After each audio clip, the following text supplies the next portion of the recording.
All right, what's up, Ghost Bloods? This is Steven from Phantology with our weekly Rhythm of War episode. So, chapter 13.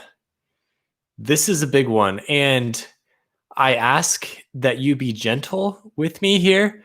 I am maybe not an expert on Stormlight, but I'm like maybe adjacent to an expert, and I'm going to make mistakes in this review. I guarantee it. There's just so much going on that I'm probably going to either just say something wrong because I'm streaming or I'm just don't know all the details. So let me know if you know something better than I do, which is very likely. Hop on our Phantology Discord and tell us what you like about this episode and others, what we are missing, etc. Love to get some theories. We have a channel in our Discord just dedicated to theories about the series based off of these pre-release chapters. And that's typically where some of the content from my reviews comes from. So thank you, Discord participants. If you like Phantology, if you want to be part of the Discord, part of the community, those links are posted on our episode postings. You can also find all of our episodes at www.phantologybooks.com. Put that into your web browser, and you can see all the books that we've covered. We're now over 75 episodes, and we've covered a lot of different series. So odds are that if you like fantasy, if you're listening to the Rhythm of War pre-release chapter stream, you're probably someone that would be interested in some of the other series that we have covered as well. And if you don't like the series we've covered, then let us know, and let us know what series you would like us to cover. We would also appreciate any support that you might want to give us. You can do that by listening and sharing would be awesome. And even beyond that, if you'd like some additional tiers, then consider joining our Patreon. That will give you some Discord benefits. It will get you some benefits in terms of getting access to episodes early and having some additional input on what Phantology does. So that said, let's do chapter 13 of Rhythm of War. So this one starts with Navani's lecture on Fabrials. This one not quite as interesting to me just because we don't have this same schedule connection in this one. We just kind of talk about dividing flame.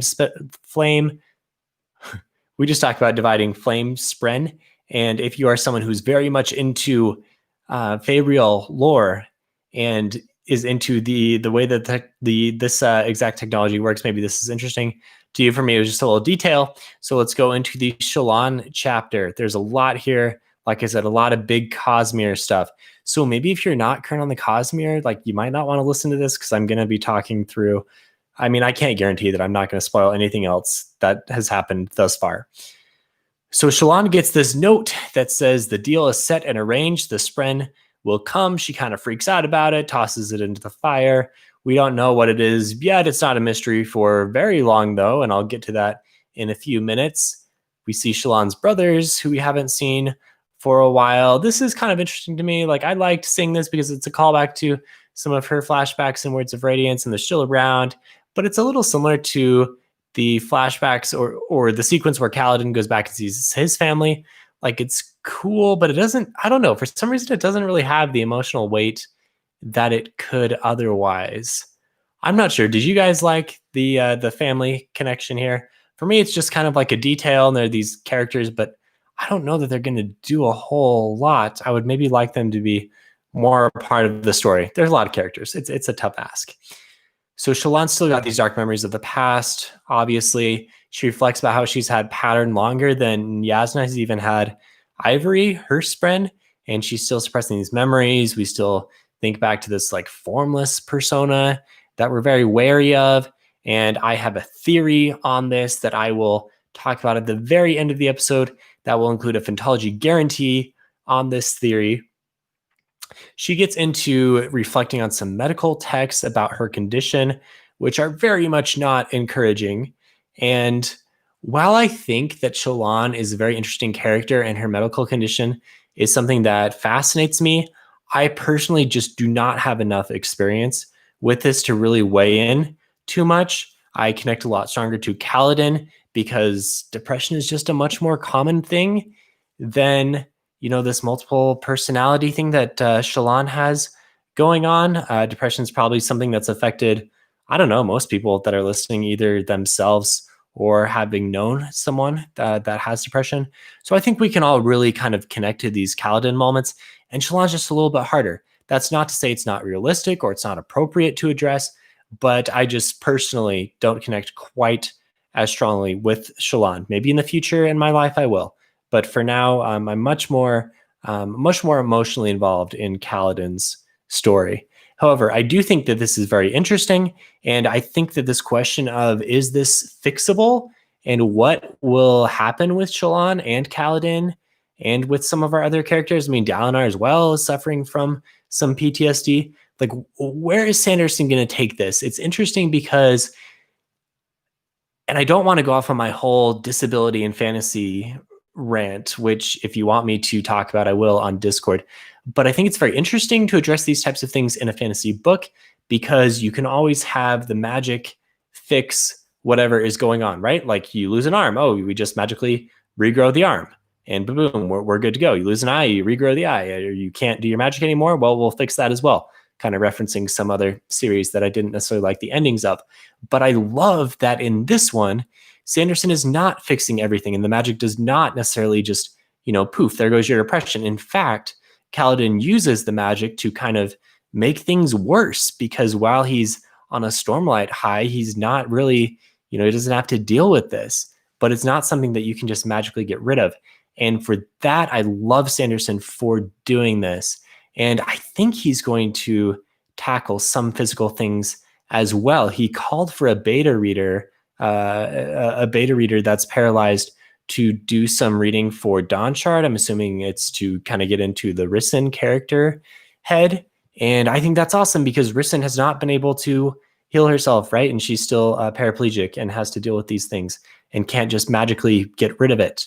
So I think that's great. And I am assuming that by the end of the series, these characters will find some happiness and some balance to the mental issues that are plaguing them, but it's not like they will be completely gone and they'll just be, oh, perfect, you're 100% now that you've gotten rid of this evil part of your personality. And I think he's handling this really well. So let me know what you think if you have any of these types of mental illnesses. And it's something that I've really connected with. And I think Sanderson is being very delicate and deliberate in the way that he's handling it. And I think he's doing a very good job. So Shallan finds this new map through Shadesmar from Iale's Ghostblood intel from the journal that she found. I'm guessing that this will be used at some point in the journey through Shadesmar, that they will ultimately be taken. It does. We'll see. Then she switches to Vale for a new perspective on things. I like how once we go into Vale, the colors are muted and she sees things in a very different way. It's a nice way to do this character shift. And going kind of back to the mental health thing, I think Shallan must just feel very lonely because I'm sure that no one around her really understands what's going on. Adolin is supportive, but at the same time, I mean, he was very much giving Kaladin like "help me out, man" type of look in the previous chapter or the one before. And as much as he can be supportive, he can't understand exactly what she's going through, and Shallan doesn't really have access to mental health counseling. So I hope she can figure this out somehow, maybe through Wit. Wit seems to understand everything, and he's helped her out before. But somehow I hope she gets a grasp on this, at least so she gets into a healthy and stable place. So now we go to the main part of the plot with Mraize. So Mraize has always kind of been there for the action thus far in the chapter where Shallan's thinking and her brothers are interacting with this friend / guardsman, but it's actually Mraize, and he has this fake relationship with her brothers and is using them as leverage over her. He tells her right away that it was the Ghostbloods that killed Iale. So much for our theory that Shallan was actually the one that killed her somehow. That probably never really held a ton of water, but it's the Ghostbloods, and there's some kind of Ghostblood agent that is around Shallan. He strongly hints that it's one of her Lightweavers, so that seems problematic. He has this green chicken that we've seen before, It's actually an aviar, which is one of the magical birds from the first of the. And so we have a comment here saying that I like Mraize. Mraize is a great character, and I'm really interested to see where this goes. This relationship with Shallan and with the Ghostbloods, this is starting to get to some good stuff. I didn't necessarily love Shallan's opening in Oathbringer and most of part 1, but I'm really liking this. I think this has a lot of potential for some good intrigue. So Mraize has this green chicken. Of course, it's perfect that Shallan calls it a chicken because that's the only bird that she really has a connection to, like a mammal type of thing. And we've seen these before in the Six of the Dusk novella. If you're interested, they have these unique magical bonds to their owners. They can kind of do different things. He's very symbolically eating a mole, which is appropriate as Mraize suspects that Shallan is not fully with him, and Shallan is, of course, the mole. So this is like a little bit of a overt threat here against Shallan. I'm actually not sure if Shallan picks up on it or not based off her reaction, but it's fun. She talks about, so she asks Mraize what Nolithis and Scadrial are, and he corrects her pronunciation and then says, well, these are other parts of the Shadespar realm. He's not too specific. We obviously know as readers we're referring to Nolithis and Scadrial. So the Ghostbloods want to control trade throughout the Cosmere, apparently, is what they're always been getting at. This is a good revelation because we've never really known exactly what is going on with the Ghostbloods. They wanted to get sole access to the Oath Gates, and Roshar is great for this because investiture, the magic of the Cosmere, can be transported via the gemstones. And so you can take the gemstones to Nolithis and Scadrial, and then they would be very valuable there, unlike some of the other forms of investiture, which is harder to transport. However, anyone who is heavily invested cannot travel outside of their system, is what he says, although it's unclear if he's referring to only Roshar, because we've seen World Hoppers, Vasher, Viviana, Hoyd, others who have investiture, who have been able to travel around. So the question is then, is it just the Rosharan magic that that means we can't go to other parts of the Cosmere? And if that is the case, why is that? One theory is that it's because Odium is trapped on Roshar and is messing things up. That's the best idea I have thus far. Another thing that comes out of this is that does that mean that Hoyd is now trapped in Roshar? Apparently not, because he's in Mistborn Era 2, which is kind of taking place around the same time. I mean, I guess that there could be a way around that, but I don't understand this comment from Mraize. Let me know if you understand this anymore. Ultimately, Mraize's goal is to move investiture off-world perfectly and thus have like unlimited power to access all of the, this is just unlimited currency and magic throughout the Cosmere. So great plan. And he says he has this figured out. We don't know how, but he has a way to perfectly transport Stormlight around. He doesn't tell Shallan what it is, but he says that Shallan is needed for this plan. Or actually, so before we talk about what this plan is, Sha-Anat, I hope I'm saying that right, apparently has sent a message. She's the one who sent the message saying that the Spren has agreed. And she's going to be sending a Spren to the Ghostbloods. This kind of mirrors what Kaladin's trying to do, getting R'lain to get a bond from the Honor Spren. And so in this case, Sha-Anat, to remind you, is the taker of secrets, the unmade that corrupts Spren, supposedly disloyal to Odium. Apparently he's been working with Shallan and the Ghostbloods. It's nice to see that she cares about Gliss, Renarin's Spren, a little bit. She says that they've been mistreated, but she's going to send a Spren to the Ghostbloods.